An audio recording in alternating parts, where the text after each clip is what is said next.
Hello friends, welcome to my YouTube channel. तो कैसे हैं आप सब? मैं आशा करती हूँ कि आप बहुत अच्छे होंगे और आपकी तैयारी फर्स्ट क्लास चल रही होगी। तो फ्रेंड्स, आज की इस वीडियो का टॉपिक है पृथ्वी का वायुमंडल।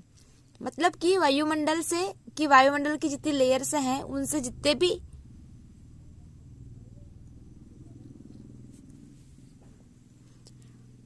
जितने भी इम्पोर्टेंट क्वेश्चन बन सकते हैं फ्रेंड्स, मैंने इस वीडियो में लिए हुए हैं।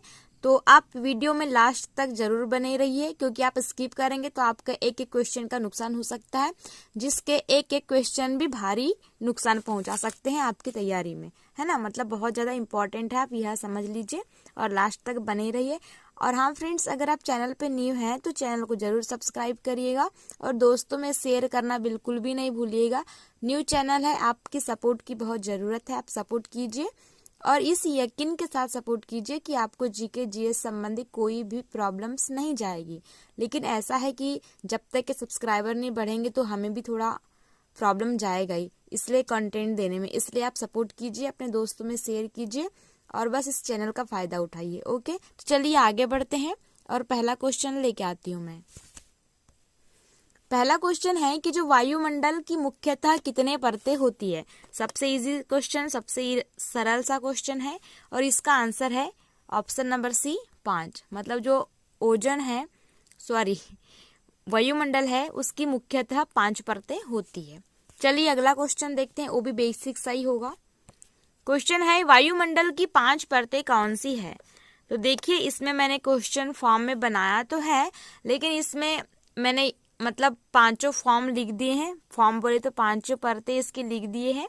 बाकी ये जितने भी हैं ये इसी के हैं, मतलब 5 परतें हैं किसकी, वायुमंडल की। ठीक है, तो देख लेते हैं। क्षोभ मंडल, समताप मंडल, मध्य मंडल, आयन मंडल और बाह्य मंडल। ठीक है, तो ये हैं 5 परतें वायुमंडल की। चलिए आगे बढ़ते हैं और इसके बाद का क्वेश्चन देखते हैं। क्वेश्चन है वायुमंडल में मुख्यतः कौन सी गैस पाई जाती है। तो दोस्तों, जो हमारा वायुमंडल है उसमें नाइट्रोजन भी है, ऑक्सीजन भी है, कार्बन डाइऑक्साइड भी है और आर्गन भी है। इसका मतलब जो ई वाला ऑप्शन है वो राइट होगा कि ये चारों ऑप्शन सही है ना। तो आपको हो सकता है कि इसमें से कोई 3 दे दे, 4 दे दे, इसलिए मैंने सारे ही रखे हुए हैं। ओके, चलिए अगला प्रश्न देखते हैं।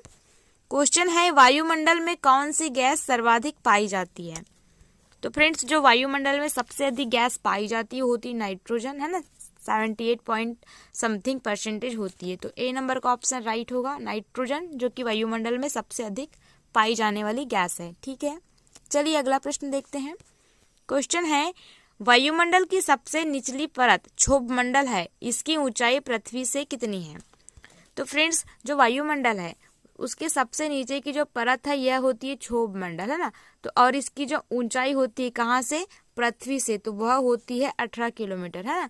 तो जो ए नंबर का ऑप्शन है इसका राइट होगा 18 किलोमीटर। तो याद रख लेना है, क्योंकि फ्रेंड्स सारे के सारे जो क्वेश्चंस हैं बहुत ज़्यादा इम्पोर्टेंट है। अगला प्रश्न है वायुमंडल की किस परत में ग्रीन हाउस प्रभाव सर्वाधिक होता है। तो फ्रेंड्स, जो क्षोभ मंडल है, मतलब वायुमंडल का जो सबसे निचली वाली परत होती है, उसमें जो ग्रीन हाउस प्रभाव है वो अधिक होता है, सर्वाधिक होता है। तो याद रख लीजिए ए नंबर का ऑप्शन राइट होगा। वेरी वेरी इंपॉर्टेंट क्वेश्चन है दोस्तों, तो याद रख लेना है। ठीक है, अगला प्रश्न देखते हैं।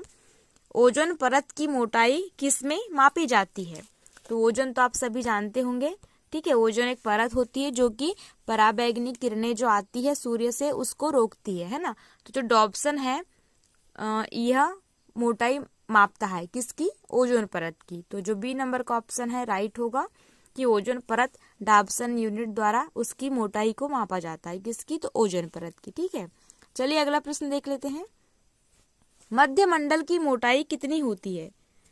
तो फ्रेंड्स, जो मध्य मंडल है उसकी मोटाई होती है 80 किलोमीटर। तो जो सी नंबर का ऑप्शन है राइट होगा, 80 किलोमीटर की मोटाई होती है किसकी, तो मध्यमंडल की। अगला प्रश्न है निम्नलिखित में से कौन सी गैस ग्रीन हाउस प्रभाव के लिए उत्तरदायी है। तो फ्रेंड्स, आप सभी जानते होंगे कि इनमें से जो कार्बन डाइऑक्साइड है CO2, यह ग्रीन हाउस प्रभाव के लिए रिस्पॉन्सिबल है। तो सी नंबर का ऑप्शन राइट होगा, याद रख लीजिए, है ना, इंपॉर्टेंट है तो वेरी बहुत बार पूछा जा चुका है। अगला देखते हैं, वायुमंडल में दैनिक मौसम परिवर्तन किस परत में होता है? तो फ्रेंड्स, जो मौसम परिवर्तन होते हैं हमेशा वे होते हैं क्षोभ मंडल में, मतलब कि वायुमंडल की जो सबसे निचली परत है उसमें होते हैं मौसम परिवर्तन। ए नंबर का ऑप्शन रट लीजिए, इम्पोर्टेंट है ना।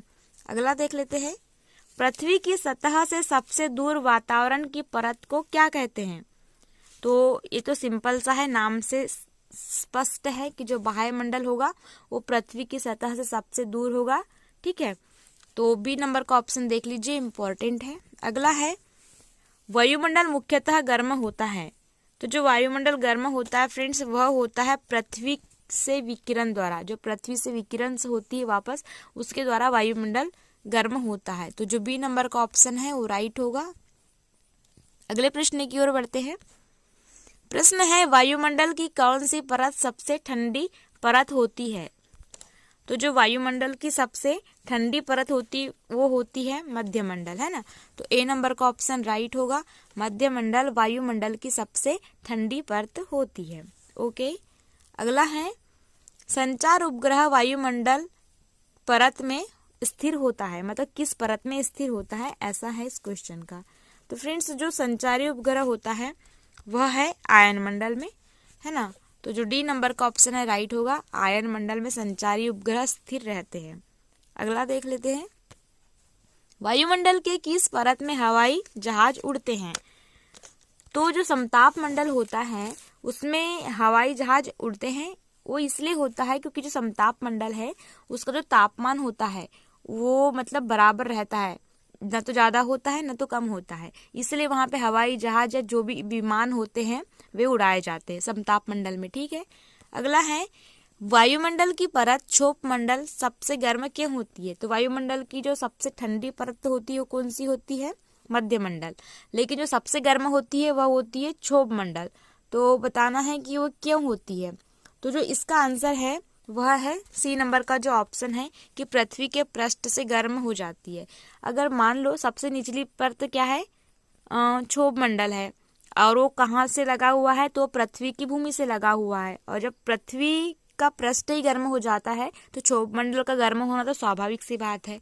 तो सी नंबर का ऑप्शन राइट होगा। अगला है, वायुमंडल की कौन सी परत रेडियो तरंग को परावर्तित करती है? तो इसका आंसर होगा आयन मंडल। जो आयन मंडल है दोस्तों, वे रेडियो तरंग को क्या करती है? परावर्तित करती है। तो आपको याद रख लेना है, समताप मंडल में विमान उड़ते हैं ना, और क्षोभ मंडल में क्या बताया था, जितनी भी मतलब मौसमी घटनाएं होती है वे होती हैं क्षोभ मंडल में, और रेडियो तरंग को कौन परावर्तित करता है? तो वो होता है आयन मंडल। ओके, बस इतना। आगे बढ़ते हैं, समताप मंडल की मोटाई कितनी होती है? तो जो समताप मंडल है जहाँ पे तापमान क्या रहता है? समान रहता है, उसकी जो मोटाई होती है 50 किलोमीटर होती है। तो बी नंबर का ऑप्शन इसका राइट होगा, याद रख लीजिए, इम्पोर्टेंट है। अगला देख लेते हैं, कौन सी परत सूर्य से आने वाली हानिकारक किरणें मतलब पराबैंगनी किरणों से बचाती है? तो इसका आंसर होगा समताप मंडल, है ना। जो ताप मंडल है वही जो पराबैंगनी किरणों से बचाता है, क्योंकि समताप मंडल में ओजोन परत होती है जो कि पराबैंगनी किरणों को रोकती है। ओके, अगला है, वायुमंडल की किस परत में बादलों का घनत्व सबसे अधिक होता है? तो फ्रेंड्स, जो क्षोभ मंडल होता है उसमें सबसे अधिक घनत्व होता है बादलों का, है ना। तो ये नंबर का ऑप्शन इसका राइट होगा, क्षोभ मंडल, याद रख लीजिए, इंपॉर्टेंट है। अगला प्रश्न है, वायुमंडल की किस परत का तापमान स्थिर रहता है? तो इसका आंसर होगा समताप मंडल, क्योंकि मैंने पीछे बताया था कि जो समताप मंडल है इसका तापमान स्थिर रहता है, इसीलिए यहाँ पर वाहन उड़ाए जाते हैं, मतलब जितने भी हवाई वाहन हैं वे समताप मंडल में चलाए जाते हैं। तो सी नंबर का ऑप्शन राइट होगा। अगला प्रश्न है, वायुमंडल के किस परत को संवहन मंडल भी कहते हैं? तो इसका भी आंसर होगा क्षोभ मंडल ही, कि जो क्षोभ मंडल है उसी को संवहन मंडल भी कहते हैं। अगला प्रश्न है, वायुमंडल के किस परत में बादल गरजते हैं? तो देखिए, पीछे मैंने बताया था कि जो क्षोभ मंडल है उसमें जितनी भी मौसमी घटनाएं होती हैं वे क्षोभ मंडल में होती है, तो स्वाभाविक सी बात है कि बादल गरजना भी एक मौसमी ही घटना है, तो क्षोभ मंडल में ही होगा, है ना। तो बी नंबर का ऑप्शन राइट है। अगला देख लेते हैं, वायु जो पूरी पृथ्वी को कंबल के समान ढके रहती है, तो ऐसे कहा जाता है वायुमंडल।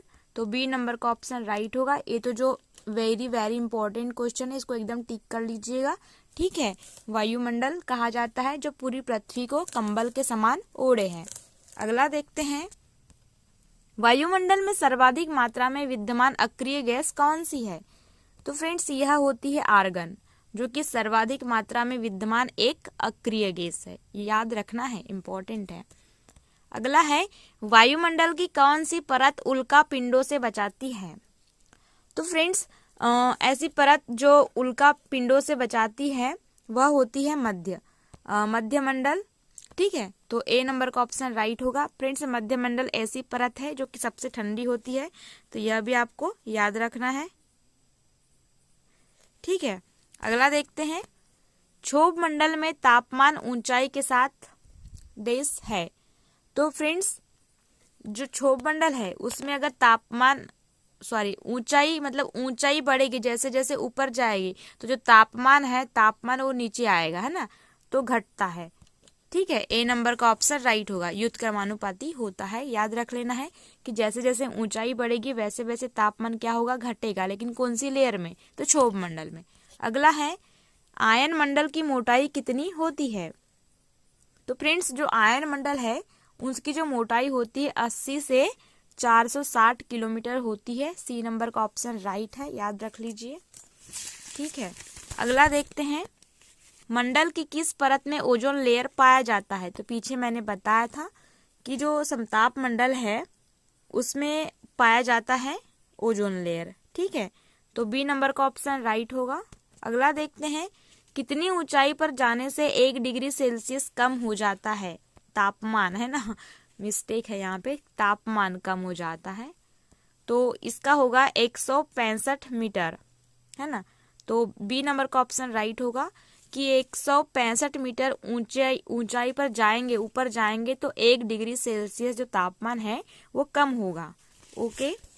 अगला देखते हैं, वायुमंडल के ऊपरी परत के अध्ययन को क्या कहते हैं? तो वायुमंडल की यदि ऊपरी वाली परत का हम अध्ययन करते हैं या पढ़ाई करते हैं तो उसे कहा जाता है एरोलॉजी, ठीक है। ए नंबर का ऑप्शन इसका राइट होगा, एरोलॉजी। अगला है, वायुमंडल की किस परत का घनत्व सबसे ज्यादा होता है? तो फ्रेंड्स जो सबसे ज्यादा घनत्व वाला होता है लेयर वो होता है क्षोभ मंडल। पीछे मैंने बताया था कि सबसे अधिक घनत्व किसका होता है? क्षोभ मंडल का। अगला देखते हैं, फ्रेंड्स ये लास्ट क्वेश्चन होगा। इससे पहले बता दूं कि अगर चैनल पे आप न्यू हैं तो जरूर सब्सक्राइब करिएगा और ज़्यादा से ज़्यादा शेयर करिएगा, न्यू चैनल है, सपोर्ट कीजिए, है ना। क्वेश्चन है, 1 किलोमीटर की ऊंचाई पर जाने से कितने डिग्री की कमी आती है? तो ये आती है 6.5 डिग्री सेल्सियस की, है ना। तो सी नंबर का ऑप्शन राइट होगा। तो याद रख लीजिए, इंपॉर्टेंट है सारे के सारे क्वेश्चन। फ्रेंड्स आज के लिए इतना ही, मिलते हैं कल नए टॉपिक के साथ में, नए क्वेश्चंस के साथ में, ओके, थैंक यू।